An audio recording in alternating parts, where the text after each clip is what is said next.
because when I say my mom broke me into little pieces and I had to glue myself back together with glue I made out of thin air, it was crazy. But I feel unbreakable. Like, I feel like can't nobody do me worse than what she did. Can't nobody break me like she did. And I have a lot of advice and tips to share with people about that, especially when so much comes from projection and being unconfident and just having those negative thoughts about yourself come from somewhere else, because that's where they always originate from. It's always a hurt person or an unhealed person that is taking their projections and their angers that someone else gave them onto the next person, just passing on those generational curses that we have to break.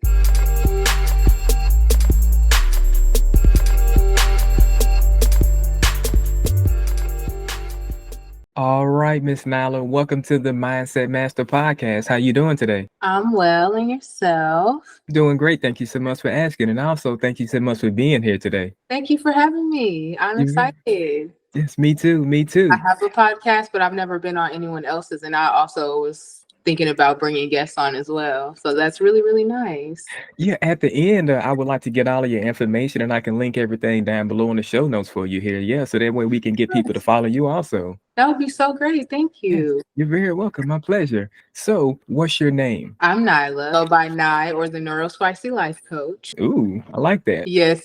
I'm a neurodivergent girly also. So, that also feeds into what I help people with. People that are really struggling to make it in everyday life and on their own healing and doing better journeys. There's always room for self-improvement, and some of us are really dragging ourselves through the trenches doing that work. I love it. Now, where are you from? I'm from Oakland, California. I was born and raised in the Bay Area, even though like root-wise from Louisiana, but this is my home here. So, I may or may not raise my family here. I'm not sure. But when that time comes, I'll figure that out. Yes, I'm the same way, Nailah, because see, I'm from Tennessee, and then me and my wife, we had moved out to California, out to like Studio City, and then we also moved out to Scottsdale, Arizona. And I was like, I don't know if I want to raise a family here and everything, or I was like, I don't know if I want to be back home in Tennessee and raise my family. So, but now we're actually back home in Tennessee, so we may actually raise a family here in Tennessee, but we don't have any little ones yet. Yeah, we're fur parents. Oh yes, that's always rewarding. Yes, I used she to is. have a puppy. She was just such a good little angel. I gave her to a family that was having like interpersonal like issues and stuff, and she was just so sweet. So I know that she could like really bring them together as a unit. What was your puppy's name? Zuri. Zara. Okay, I like that. Yeah, she was a little chewini.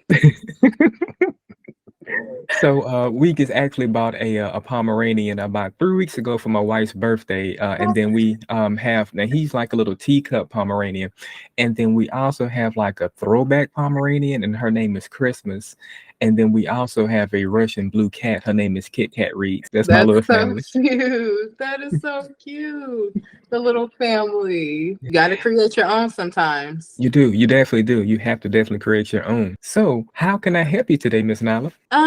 Well, I am looking to basically grow and, assist other people in that as well. Grow in terms of pushing out more content that is encouraging, positive, helpful to others and things of that nature. But also looking for collaborations and like-minded individuals to bring into my healing community and things like that to really just give support. But, where do you start with those things when you're not the social media gurus and things of that nature? I'm not a social media girl, so I'm trying to get into it, but it's not my favorite thing, to be honest. I'm the same way. Like, I'm really not a kind of a social media kind of guy, Nyla. I'm not either. One thing that I learned that actually helped me is outsourcing. When I first started my business, now I'm going to take you back to, let's just say maybe like 2016-ish, 2017-ish. Me and my wife, we started a cosmetology business where we was like selling like hair and skincare products. Ooh, And we were actually manufacturing our own products because like I'm a scientist also, low-key. But so I started making like, yeah, exactly. And so I started like making, shampoos and hair grease and stuff like that. And then it really like exhausted me. And then I was trying to run ads on Facebook. I was trying to learn ads and all of this. And yeah. I was all over the place. And then I watched this video on YouTube, and this young lady was like, well, instead of doing everything on your own, which that's admirable, but why don't you try outsourcing some of that work? And I was like, man, I'm not going to outsource this. You know, I wasn't raised to outsource. In my type of family I was raised in was you put the work in yourself, you do all the work. So 5 or 6 years later, I'm still doing all the work. And it wasn't up until maybe about a year and a half ago when I started paying people to outsource, and that actually freed up my time, Nyla, and that actually made it where I can deliver so much more valuable content at like a higher rate without getting burned out. Nice. Okay. Honestly, I've been thinking about getting like a virtual assistant at the very least. And I'm just like, well, that also would include, me to set a few things in place for that person. But it's definitely something to consider, especially with you saying that outsourcing was really helpful in regards to not really wanting to do social media.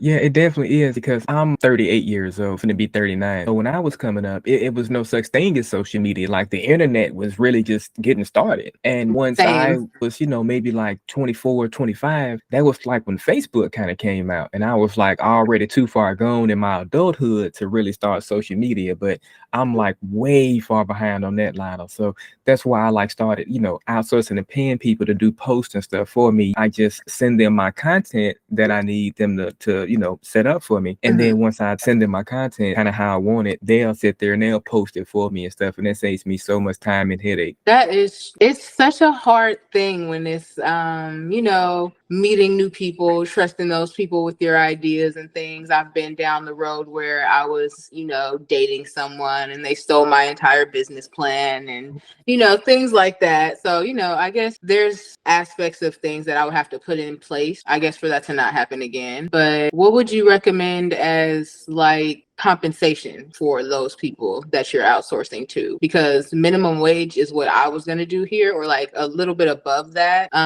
It's like $15 here, even though the cost of living is really, really high. So I was going to kind of like up it, like maybe between 15 and 20 per hour. But like, what are your thoughts on that based off of you also having lived in California for a period of time? Because it's kind of crazy now.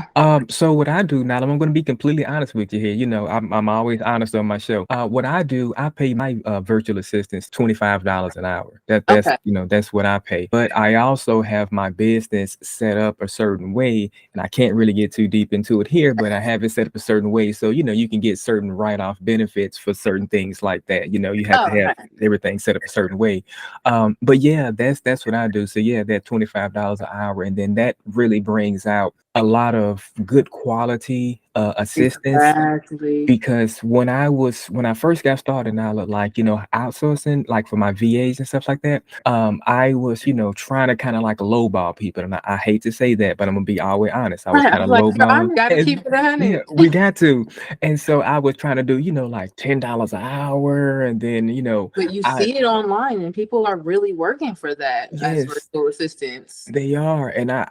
But then when I was paying like that amount, it was like I was getting like people who was like really thirsty, which they was good people, but they was like just throwing anything out there, and they really wasn't per se paying me any attention. I might would say, hey, like I like this post to be this way, and then they would do it this way because they wasn't being compensated enough. But it wasn't until I started up in my compensation that I, pay my VAs and stuff like that, that I started getting a lot better quality VAs that actually listens, and then they kind of like know my flow and kind of like know my, thought process, so to speak. So yeah, that actually helped out. Would you recommend, because this is what I was going to do to start, and this is another reason I haven't pursued it yet. I was going to do like a job description just so they know like what they're responsible for, what I'm expecting of them and stuff like that, or like basically what it is that I'm asking you to do for me and, relation to the compensation and stuff like that. Because I'm like, that's a really good rate, 25 for like, especially, quality. But do you think that's kind of like a little bit exaggerated, like it's a little too much, or is it kind of like standard? Because I am starting my business and I'm trying to do everything legit. I'm still working on like my LLC and things like that, and trademarking and stuff too. I learned about that as well. But just like legality wise, and just to make it not too much of a hassle? Do you think that is a recommendation that I should still do, or should I kind of just scrap that and like just make a list? I would do like a job description, Nyla. I honestly would, yeah, because that's what I actually done. Like made a job description, like kind of with like, hey, like you're gonna be paid on, this week, on PayPal, set up a PayPal Okay. account and just boom, boom, boom, boom. So that way, That yeah, was my they'll next know question. exactly what they need to do. Yeah. That was definitely my next question. Like, how am I going to pay them if I'm not going to be like Zelle or something like that? But PayPal's a really good one because I do like brand deals here and there as well. So they usually use like Stripe or PayPal or something like that to process them. So that's a good little tidbit.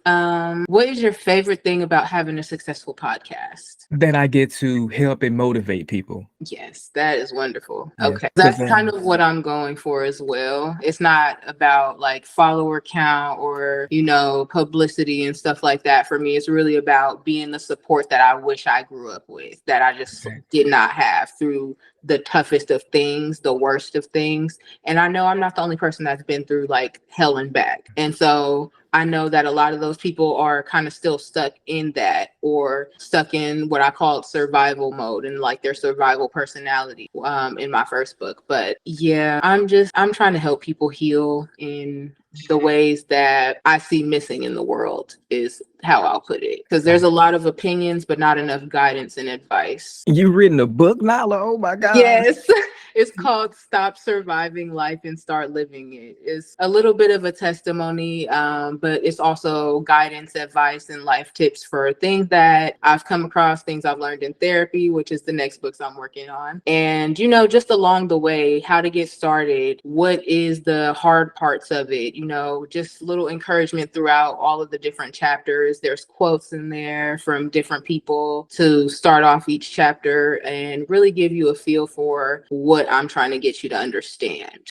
I feel like it's a good read. It's a pretty short book. It's like 75 pages, the first one, but it's laid out a certain way to where, it's not too much of a read for people that aren't into that. Because we live in a digital world nowadays. Yes. I love books, but not everybody does. Sometimes there's the ebook and the audiobook people. So, we still have a community for us authors as well. Do you have your book translated to audiobook yet? Not yet. I'm not sure how. Someone suggested I do it, but I also was doing research and they suggested the opposite. But I also felt like maybe someone else wouldn't be able to give the same inflections as I'm trying to give within the book. But I'm also not certain on how to get started with the audiobook process either. So I'm like, that is one that I need to work on as well. I'm going to write this down right quick, so that way so after the show, I can tell you exactly how to do that. Because that was one of the best things that I've done for my book, because I'm also an author as well. Oh, And then, congratulations. thank you.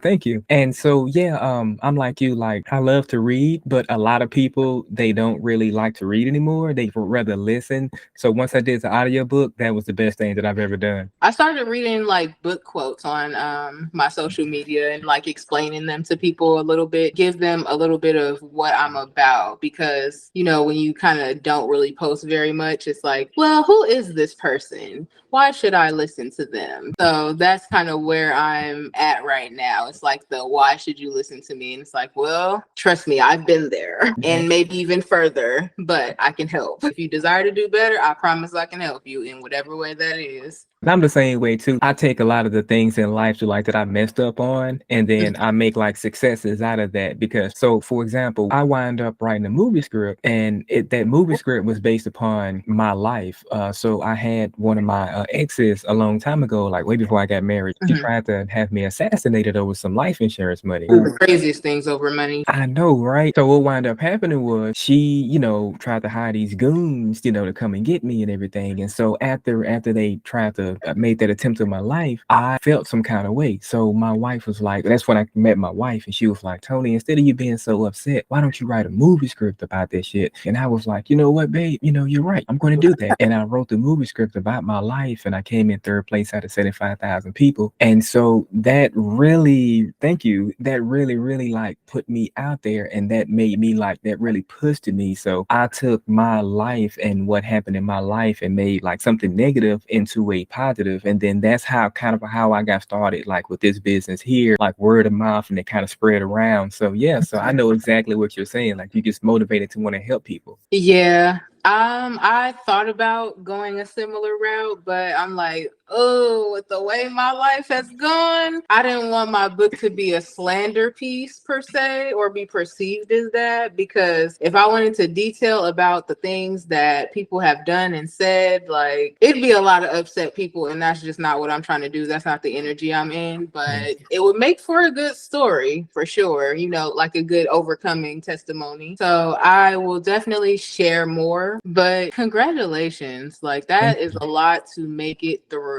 Thank you. Like, definitely team survivor over here. People will take you down and through there for their own reasons, and you've been nothing but good to them. I remember I heard a little Boosie song. It was called "That's How It Happened to You," and I was like, man, when Boosie said that, I was like, that's real. Like that's how it happened to you. Sometimes in life, you're doing good to people and stuff like that. You know, you want to see them do right, but they want to see wrong by you. It'd be the people that is closest that be your biggest op sometimes, unfortunately. But you know, I wouldn't change it for the world, because it would change my character and who I am. So, you know, and then I feel like everything happens for a reason, and life is lived forward and understood backwards. I heard that quote, I was like, speak to me then. Yes, that's a hell of a quote. I like that. Yeah, I had never thought about it, because there were so many things, and it's not just me. I'm sure everyone has different things that they have come across and experienced that they're like, why me? Why me? And at a time I stopped asking that and started saying, like, you know, what's useful and unuseful about this experience right now. And that was also a really big mindset shift. You can pretty much weigh out the pros and cons and toss out the negative when you tend to ask those type of questions, as opposed to feeling like, why me? Why is this happening to me? As opposed to, this could potentially be happening for me, so where can I adjust? I aim to get people on a different thinking pattern than the current, you know, more mass thinking pattern, because I also study psychology and I'm close to being a licensed therapist, but you know, I'm starting as a coach. And oh, thank you, because we don't have enough for not only our community, but just people in general. Psychiatric care is very hard to get, whether you have insurance or not. A lot of it's not quality, because you know, people do things for money, and that's all it is. Like, a lot of people are just at their jobs for a check, not to help, not to protect, not to serve, not to love, not to care. It's going to be the new wave of people who are on the other side of trying to help people. I'm just now kind of getting over a cold. That's why my voice is kind of crackling a little bit. But that's like, I called the doctor the other day and they was just trying to rush and get me through. I'm like, doc, you're not even listening to what I'm telling you, what's going on. Like, so like you said, a lot of these things, they can be about money and stuff like that. So yeah, I'm used to the doctors that really listen and really was there to serve and stuff. So I don't think I'm gonna be going to that particular doctor no more. I want you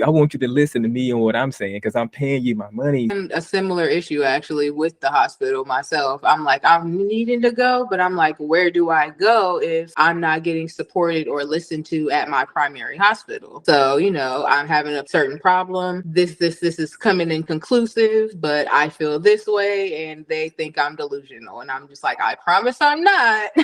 But you just got to do what I'm asking you to do and listen to my concerns, and you would see that I'm most likely right. But, you know, like you said, it's a numbers game, it's an insurance game. And then, you know, historically, if we want to go there, it's what we are taught, because it's the same way in the medical field as it is in the psych field, you know, that thing that they're taught. That is another thing that I aim to change. I have a little dream of mine to be an APA board member. There's only like 1 or 2% of APA board members that identify as either biracial or African American. And I'm like, that is crazy. And we need more representation in these places that are meant to be care places and service places. And you can do it. Like I said, you know, you have your mindset on it, Nyla, you can do it. So yeah, your dream is going to be your reality. It will. I haven't given up yet. I've been at this since I was 14 years old. Like, I've known that this is my dream. I want to help people. And honestly, with my situation, I feel like had my family gotten the help they needed, we'd be great by now. But I know that, you know, even though I can't save them, I can help other people. And I can help people that either came from situations like that with, you know, preventative care of mental illness, or working through mental illness as from life experience, first and third hand. So it is a lot to do, and some people don't see the value in it. But as long as you have the right intention within yourself, I feel like anyone's dream could come true. Anyone can be successful. You just have to do the right things and be the right type of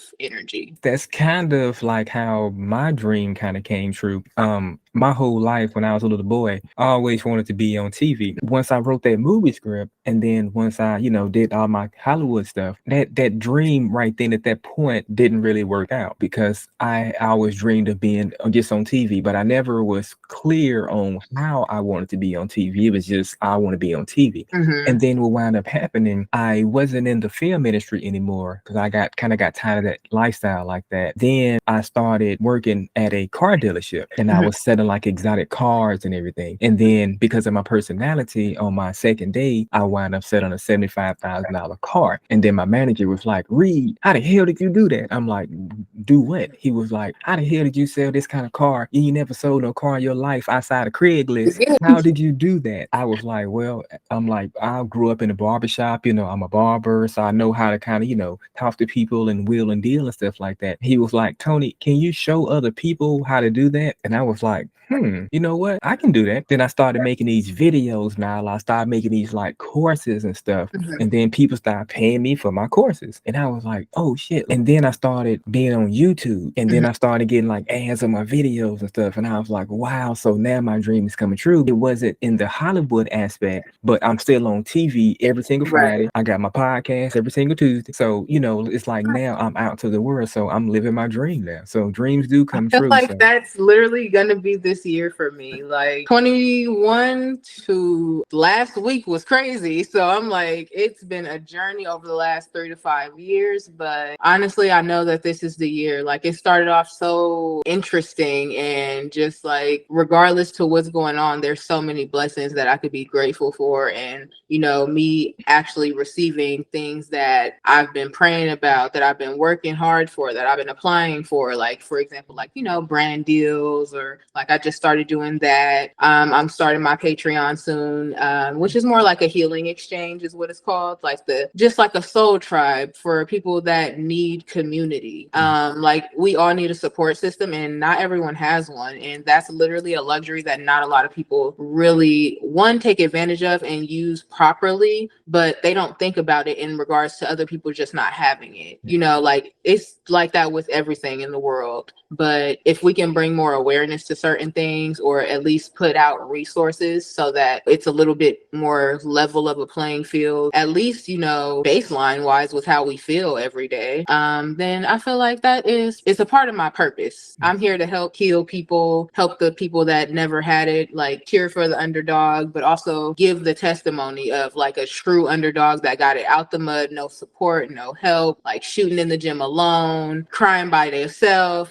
It's just been me and God for most of this. And so I'm just like, that has been amazing. I can see where things are going. And while we have to keep pushing and keep doing the work, it's really like inspiring, encouraging to listen to your story, to talk to you. So this has been really nice. Same here, Nyla. This is very encouraging, like, and inspiring also. I love what you said, like, like as long as you power through, like you said, team survivor over here, as long as you keep powering through. I never will forget, I was watching Instagram and I saw one of the Master P, he had did like a reel or something. And one guy was like, P, man, I've been at this for 2 years, but I haven't made any sales in my business. And Master P was like, man, trust the process, brother. You have to. Trust the process. I grew up listening to Master P and No Limit. I grew up listening to him.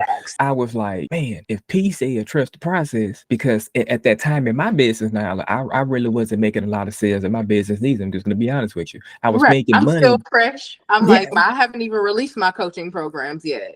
So I'm like, it's still very much so fresh. Right now I'm doing like individual sessions, but when I'm ready in a few months, I'll definitely be releasing those programs for people. What kind of programs are you going to release, if you don't mind? You mind talking about that for a second? Oh no, I don't mind at all. I'm going to be doing 3 to start. And because I'm not licensed completely yet to practice therapy, I won't focus on trauma quite yet, but that is coming because that is my highest level of expertise. Along with confidence restoration is the first one, because when I say my mom broke me into little pieces and I had to glue myself back together with glue I made out of thin air, it was crazy. but I feel unbreakable. Like, I feel like can't nobody do me worse than what she did. Can't nobody break me like she did. I have a lot of advice and tips to share with people about that, especially when so much comes from projection and being unconfident and just having those negative thoughts about yourself come from somewhere else, because that's where they always originate from. It's always a hurt person or an unhealed person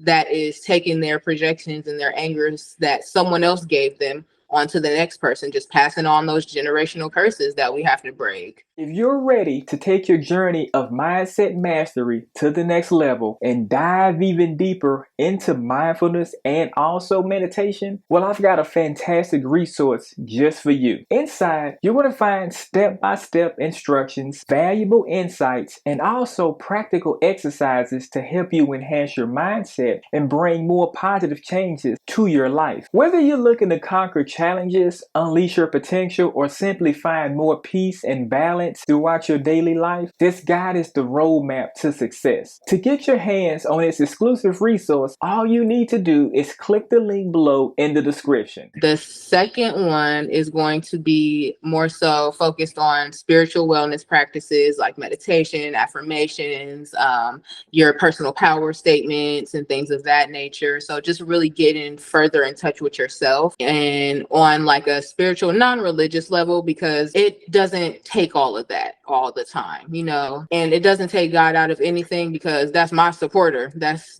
gang. But, you know, a lot of people aren't religious also, and they don't know what to do with that. So I'm like, you still have to have faith in something bigger than yourself. Even if you don't, these are still things that you can do. Regardless of what you believe, these are still things that will help you. And then the other one is more so professional and academic coaching programs, to where, because I'm a student also, so, you know, I know what it's like to be neurodivergent and get through college. Getting degrees while, you know, you're in a shelter, being homeless, you know, stuff like that. So I really feel like there's a lot that I can offer people in terms of assisting them to do better and have a higher quality of life, which is what I feel like everybody deserves, you know, especially because we weren't all granted those things, you know, fresh out the womb. And you know, Nyla, we actually have a lot in common. That's like me and my mom. We don't really have a good relationship. She broke me into a million pieces also. You know, my mom has done some crazy things to me. I'm gonna have to say a lot of that had to do with cocaine. Yeah. So I think that's what a lot of that with my mom breaking me into a million pieces had to do. But now, as a 38-year-old man, we still kind of are a little bit distant, a little bit, but our relationship is gotten a little bit better over the years. My grandfather, he was like, he always tells me, he's still alive. And back then he used to say, son, you know, you have to forgive, but like never forget, like this is your mom. Even though she done you this way, even though she tried to break you down, even though she did this to you, she did that, she did more than anybody ever done to you in your life. But he was like, at the end of the day, that's still your mom. And then when he said that to me, Nyla, I was like, man, you know what? If granddad is saying this, then it got to be some kind of sustenance. It got to be some kind of truth to it. So let me just let my heart just kind of decompress a little bit. So I know exactly what you're saying. Like, yeah, so we have a lot in common right here. We do. And I'll say, in regards to those situations, like, it can be a little toxic and hurtful to hear that sometimes, but it's all about the situations and, you know, every situation being different. Like you said, for like, at least it doesn't excuse anything, but it's like, at least you know what was going on, and it's like why it may have occurred, as opposed to it not occurring at all. Like my mom, for example, is a mental patient, but I feel like she uses it as an excuse because we both have multi-diagnosis, and I have quite a few, you know, diagnoses over than what you are even dealing with. And I'm like, I understand single parenthood, mental health illness. I get that. But at the same time, that goes out the window when you're just like, yeah, I like messing with people. I like getting under people's skin type of thing. And, you know, you're just fine with saying these things to people and it's just okay to you. So I'm just like, that's more so her thing. And then my dad was kind of like never really that guy. But some people don't want to be parents. And I feel like that's kind of the set that I got. And regardless, it made me into just a kind soul that I knew what I didn't want to be like when I got older. So regardless to if I felt like, you know, it was the worst situation situations of my life, I still was able to learn. And while I did forgive and I haven't forgotten, it's not something that every time people can reattach to. Like, for example, like my mom, she's a violent person. So it's always going to be my safety as opposed to our relationship. You know, not every situation is that bad. And so, but there are situations like ours that, you know, we can really help people through in regards to forgiveness, forgetting, and just moving on. Like, that's the biggest thing. Even if you don't forget, you got to forgive and move on. And you got to forgive yourself as well for how you may have handled situations, how you may have felt about yourself due to those situations and things like that. Like, for example, I have 3 younger siblings and I'm the oldest. They are disrespectful. They don't care about nothing she got to say. They talk to her crazy. They do stuff that's crazy, but I'm just like, yeah, I'm not with that. So if that's what y'all gonna do, that's what y'all gonna do. But she treats them better. So I'm just like, well, I mean, that's okay. That is your choice, but I can't be a part of that. But I also realized the difference between me and them. I allowed her to treat me a certain way and still give her that care, give her that love that I knew that she really needed and was looking for. We got to watch it when it comes to us being a punching bag for others, but forgiving, for not forgetting, and then moving on, it really brings a level of peace and happiness, like the kind I used to pray and cry about when I was a kid. I have it now. I aim to give people that same feeling, like high confidence after, you know, having it shattered. If you do choose to, repairing family relationships and things of that nature, because I feel like there's always a way to say something, but a lot of people don't know how to start. And they just start with their feelings and emotions as opposed to the situation. You know, like if I was to want to repair the situation with my mom, you know, the past is the past. This is how you currently make me feel. And this is why. That can go certain ways with certain people, but it has to be like a kind of strict, direct baseline so that it's not a blaming or an attacking perception that they get from it. Because when people do something to you, they're going to try to gaslight you. I'm sorry, they just are. And try to make it seem like it was all your fault, you deserved it, or you did something to them in the first place. But there are people like us all over mixed into it that really just want to help. So I have faith that the world will be a better place eventually. And it's funny that you mentioned that, Nyla, because last week I just released a thing in my membership. It's called a gaslighting tracker. I just released that last That week is because so funny. I have a coaching program. The title is so funny. It's like, honestly, I cuss in the titles, but authenticity. Like, I am Neuro-Spicy. Sometimes I don't see nothing wrong with nothing. Like, I got the, you know, the bitch be gone course, you know, setting healthy boundaries. You have to, or you will get ran over. And I'm like, I know from experience, people used to run me through the mud and I used to let them all for the sake of wanting them in my life because I cared about them. Same here. And it was just like, you have to open your eyes and realize who it is that cares about you and who it is that is just there for what you have to offer or where they can see you going, and that they're trying to, like, you know, catch a little ride onto. When I first started making like real money, Nyla, when I was like in my early 20s as a barber, it was this gentleman, he's passed on now. His name was Mr. Homer. He always would say, son, you have to watch people because they see that you have potential. And I didn't really understand what he was talking about until he had passed away. And I was like, oh, that's what Mr. Homer was talking about. You have potential. So yeah, like you said, some people just try to go along for the ride, be like a little leech on like a coattail. Stay away from those leeches like that. Literally, this is like they say, it's the new phrase, stand on business. I stomp on it. Like, don't spin the block, nothing. No, because if there was a reason I had to cut you off to the degree of which I had to put you on the block list or, you know, change my phone number, change my address or anything like that, you cannot have access to me. And that is okay. We are just not aligned. And, you know, while you may not accept that, it's just what it is and what it's going to be. I feel like if a lot of more of us could step into that mindset when dealing with people, we would be happier internally to where we're not projecting crap onto other people that, you know, is really centered within how we feel self-wise. We do good work. We're doing good work. Yes, we are. I feel like we're doing God's work out here. Yeah, you're right. We are, Nyla. We are definitely doing God's work. And I love it. Before we go here, Nyla, because this has been a fantastic conversation here. Yes, absolutely. How can all of our listeners here follow you? Podcast is on Spotify and it's called A Fool's Journey. And it's a little purple square. You can't miss it. It says my first and last name, Nyla Harris. And it has a little sunflower. That's my favorite thing. So if you see a little sunflower, that's me. It's part of the community. It's all over my website, my personal pages. And I would say to start, you can find me on TikTok at the Neuro-Spicy Life Coach. I'm always there. If you have life advice questions, if you want to get into coaching, if you need a tarot reading, even, you know, whatever it is that I can assist you with that you've heard today, then please do feel free to hit me up. And if you just want to book a session, my website is itsgivingwellnessllc.com. Fantastic. Thank you so much, Nyla. Thank you. Thank you for having me for a great positive conversation. It's just been fantastic. Like, I was so mad before I even got on here because I was having a very overstimulating day as a neurodivergent person, but this has turned it around completely. So yes, all about mindset and intention. Yes. Thank you so much. Very welcome, Nyla. And again, thank you for being on the show. And until next time, I'll catch you later.